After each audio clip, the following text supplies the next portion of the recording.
All right. Welcome to the Black Man with the Show. And now I want to introduce everyone to Hank Strange. How's it going for you today? Good, man. What's going on? Not too much. It seemed like you're a little burnt out. Oh, You had a hard a li weekend, a the li gun rallies. yeah, a little bit. We drove up to Tallahassee Hmm. for the rally and tally. Okay. Pro Second Amendment. There's been a couple, like every time someone goes up to Tallahassee, they call it the rally and tally. But we went in favor of the Second Amendment. Gotcha.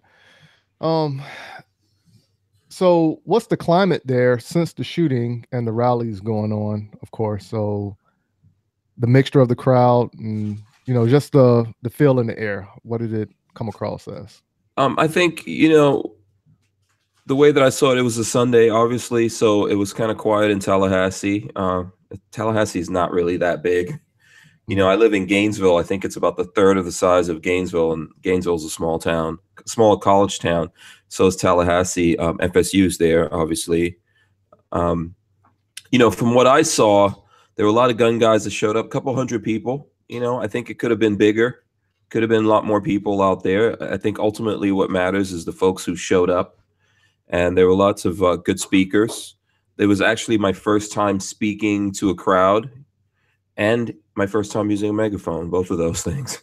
Really? Usually I talk to people from cameras, so it's really not that. I don't have that big of an audience. I do have an audience sometimes, like actually in the studio, people watching me, Hmm. etc. But so it was kind of fun for me to do that. It was good to see the people that turned out there. They're very passionate, pro Second Amendment folks, and it was really good to see young people show up there. So I know we had some kids from we had at least one young lady that I remember from Tallahassee Community College, and then there were several kids that came in from the University of Florida.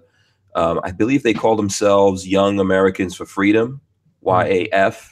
And you might have even, if you watch the news, I know I saw them on CBS this morning. They were actually, I think, CBS, CNN, several news outlets were there to interview these guys because they're all under 21 and they're directly affected by the proposed legislation that's in the Senate, in the Florida State Senate right now. Right. So, is that going up, down, or is it one of those we got to wait and see? I think we still have to wait and see. I think they realize that there's serious pushback against it, but right now we really have to wait and see. I can't say that it's been taken down, but it needs to be. I'm definitely for it being taken down. There's several things that they're doing, and one of the most egregious in my mind is making it so that you can't buy a rifle until you're 21 years old.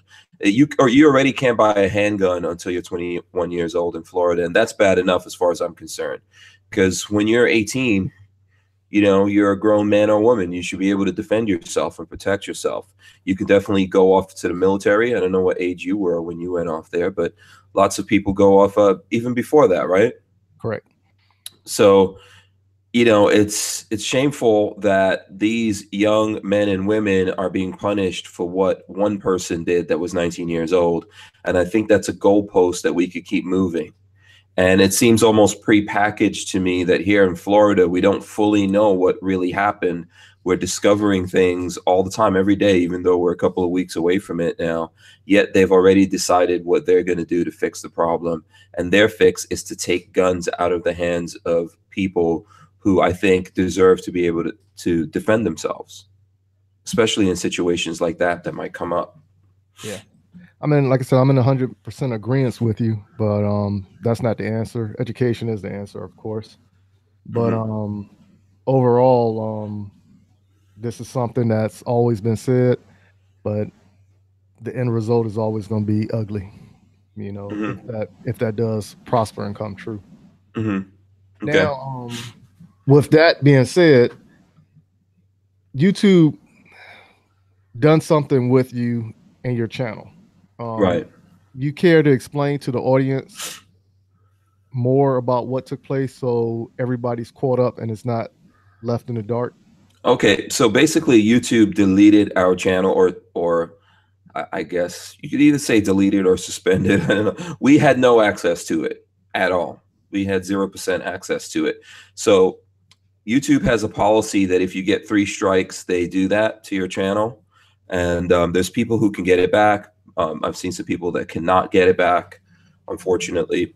So what happened with us, we got our first strike several weeks ago, maybe even close to a month ago at this point, where we were live. We were broadcasting live on my main channel, and we were talking about the comment that the president made, Donald Trump. He referred to some third world countries as shitholes.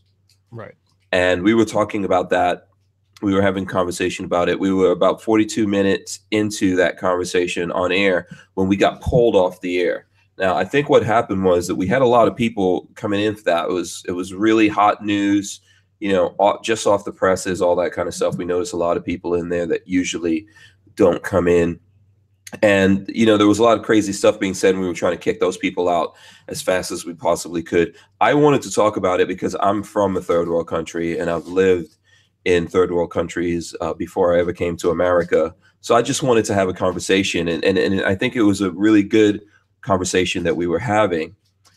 Maybe someone reported it. I don't know what happened there, but we were live on air. We got pulled off. Then we had no access to the video. I believe the video was deleted. We definitely don't have access to it right now. We can't even see it.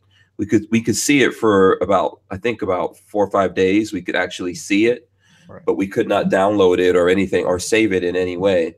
And then that access was taken away from us. The channel got a strike, and our ability to go live on the main channel was suspended.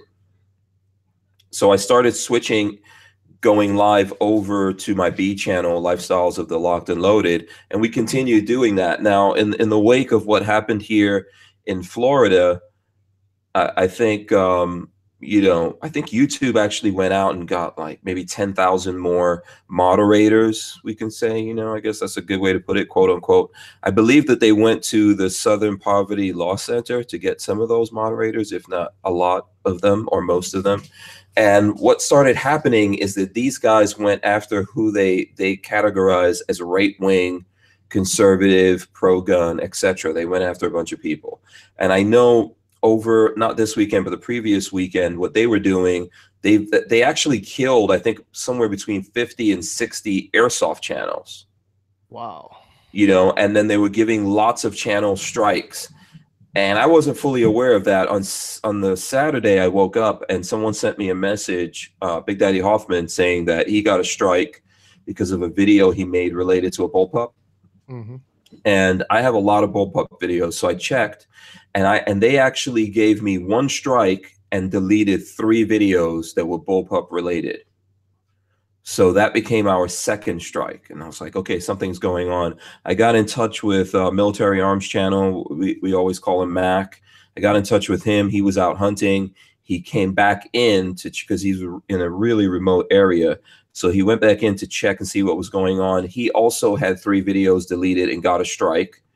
And I think one of them was a bullpup video, but several other, like one of them was a video of him talking about opening up a store because he's a part owner of Copper Custom. So, you know, he got the same kind of thing happened to him. And he said, listen, make all your videos private. I'm going to do that. So I did it. He did it. We both said we were going to make videos talking about what was going on. And I went outside to make a video. I think I came back in about less than half an hour, and my channel was deleted. So apparently I got a 3rd strike within that time frame.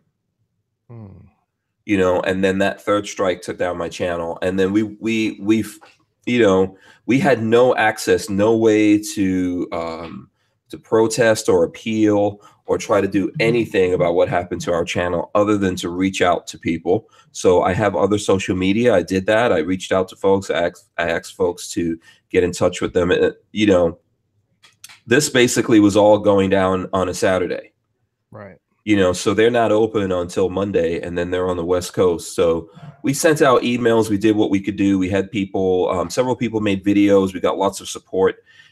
Eventually, what happened was we got in touch with someone at YouTube. I dug through the emails that I had to see if I had an email for anyone that was still working there at YouTube. People go through there all the time. I found one person. That person was able to actually link us up with someone else at YouTube that reopened it.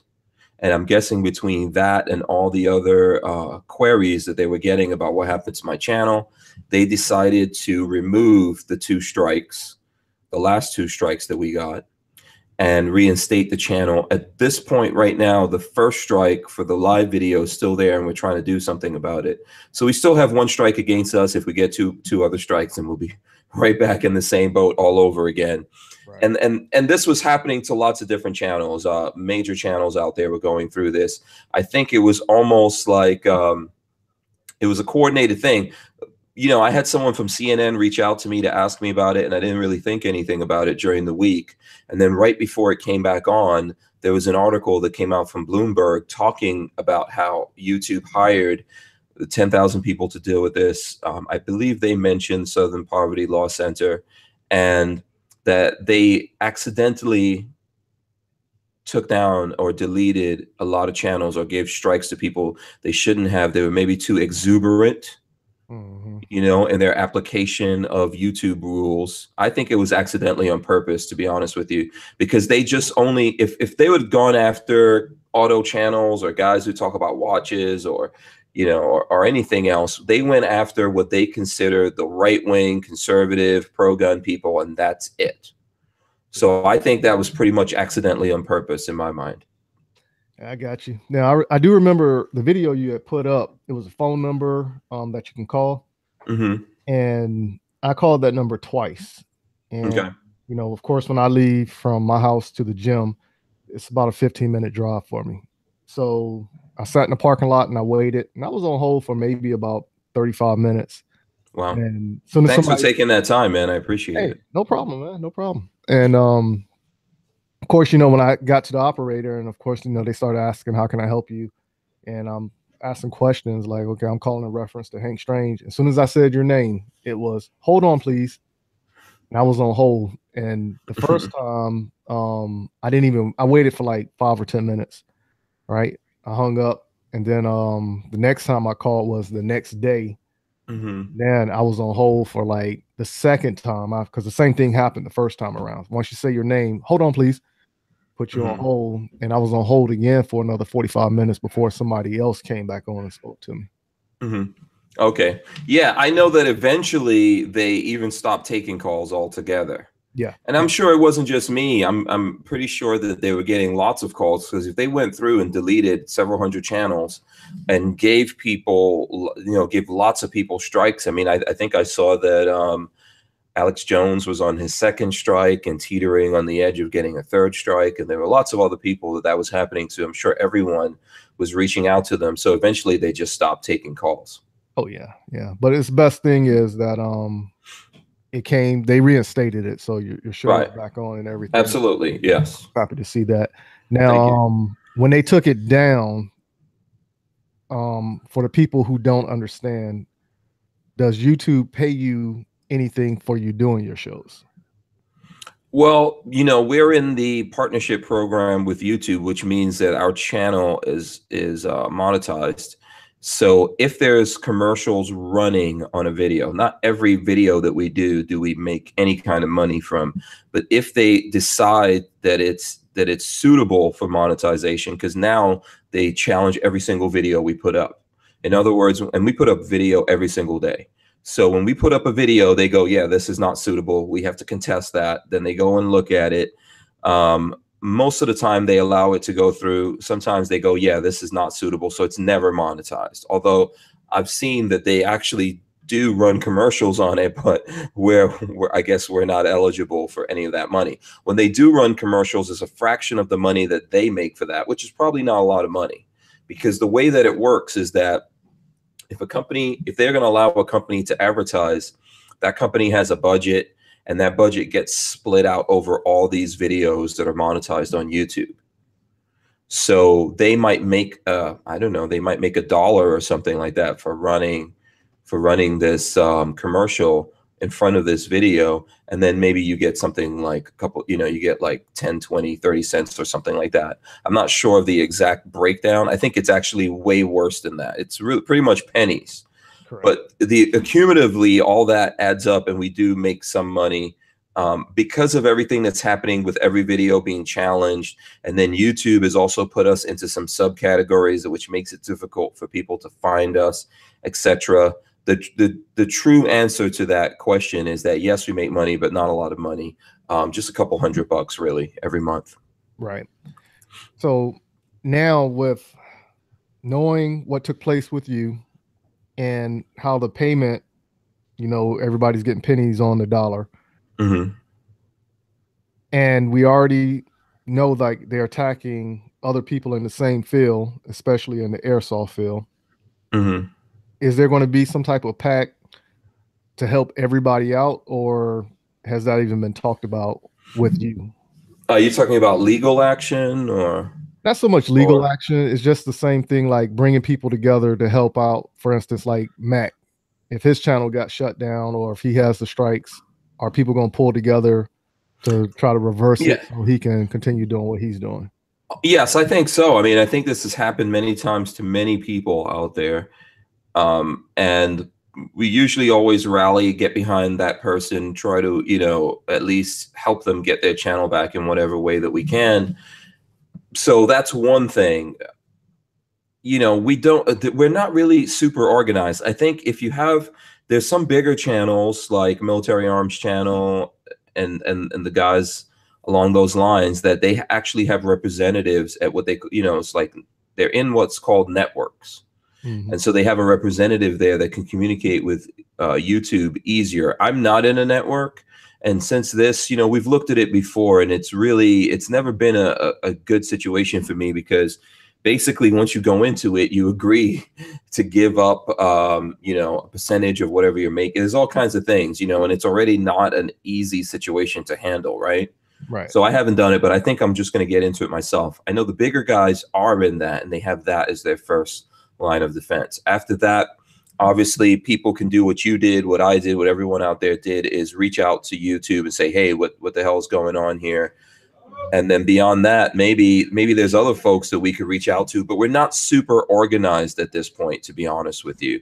And we don't have too many organizations that really even care about what's happening to us. During this time, I did hear from some companies out there that do care.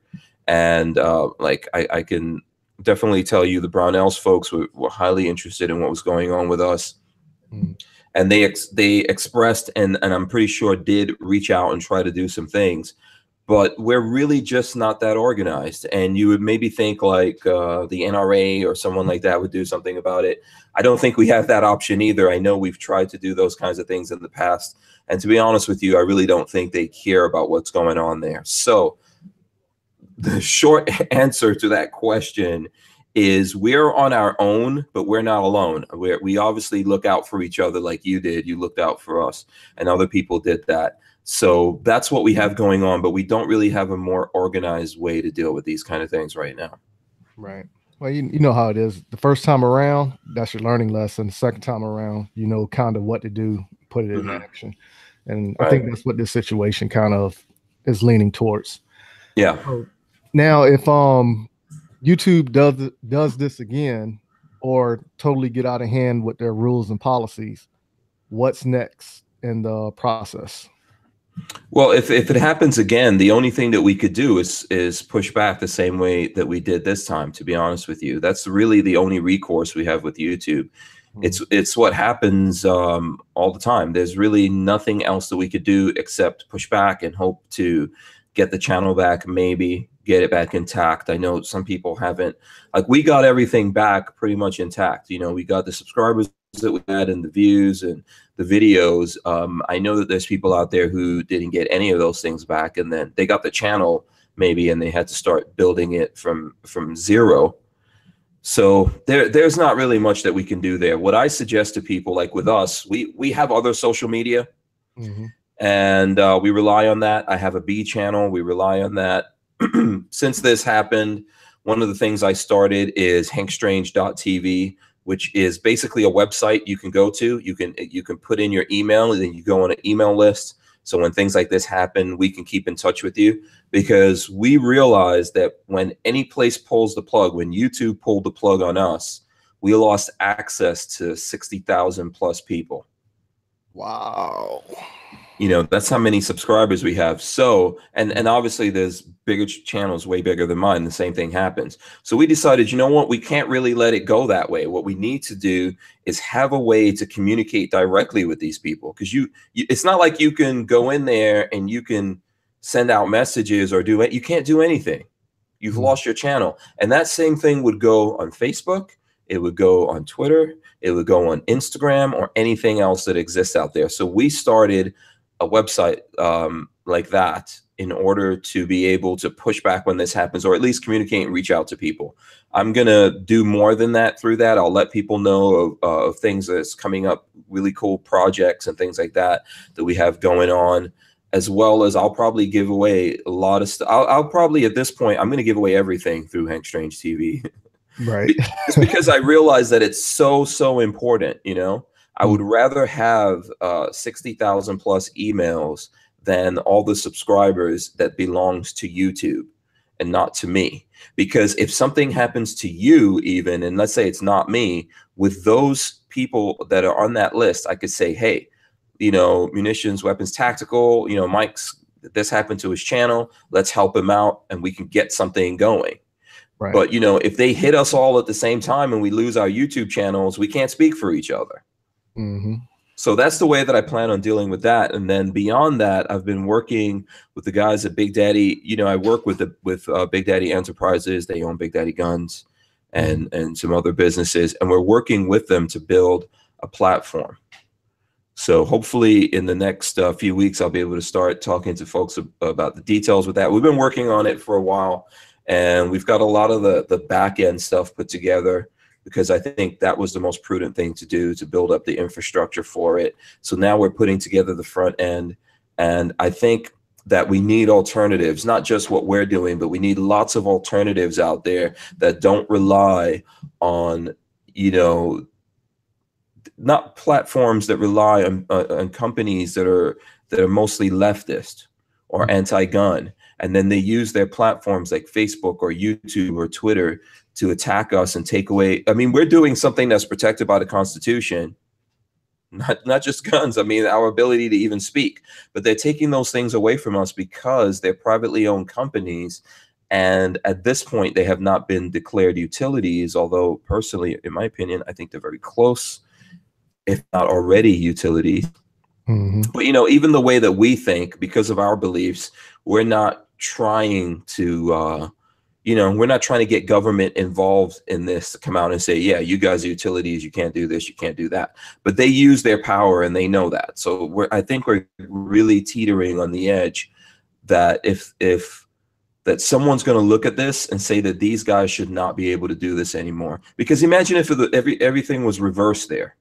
Imagine if these companies were owned by people who thought like us, and then when anti-gun people came out, or very liberal people came out, you know, or even people who you might say a socialist came out, and we said, no, let's kill these guys' channels.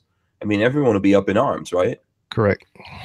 Yeah. So personally, I think we should get our own platforms and deal with it that way, over like trying to have these places declared utilities and everything. But I really also feel that we're getting really close to that, just because of what they're doing. In a very short space of time, they can shut down any dissenting voices that they don't like.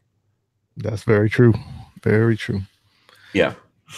Yeah. So can you go ahead and tell the people where they can find you, and if they want to contact you, how? Absolutely. So if, like I said before, if you want to get in touch with me, go to hankstrange.tv, www.hankstrange.tv. Just type it in or search it. I don't know how long it's going to take to actually come up in a search, because, you know, it's new. But hankstrange.tv is going to tell you how to get in touch with us in lots of different ways. There'll be a way to email me there.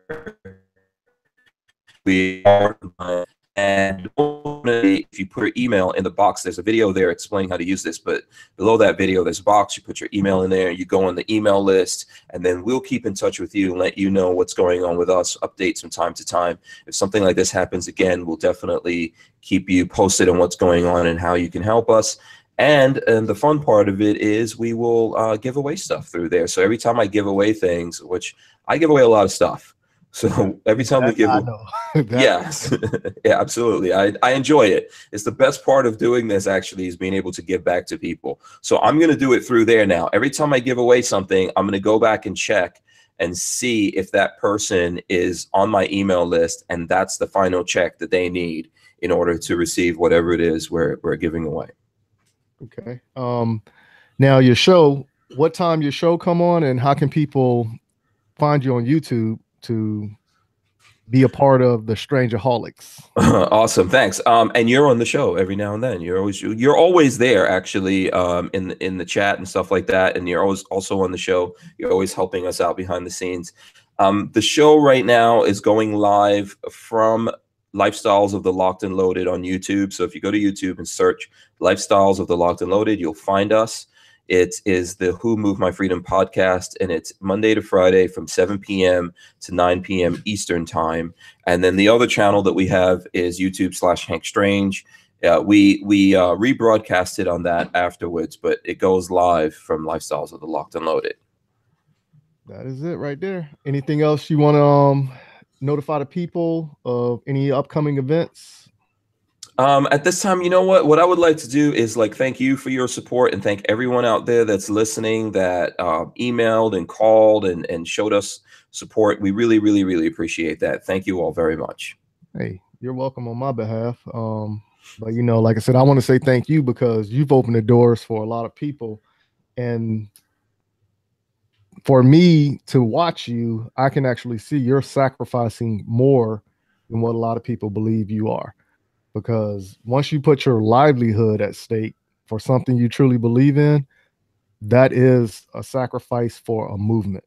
And, I want to give you kudos for what you're doing. Thanks, man. I appreciate that. This is really very important to me. And I think more people need to stand up and put everything where their mouth is. So, I try to lead by example. I know you're doing the same thing, and I appreciate it. Oh, yeah. Thanks.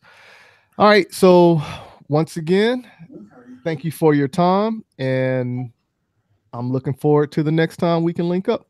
All right, man. Thanks. All right. Peace. Thank you. Mm-hmm.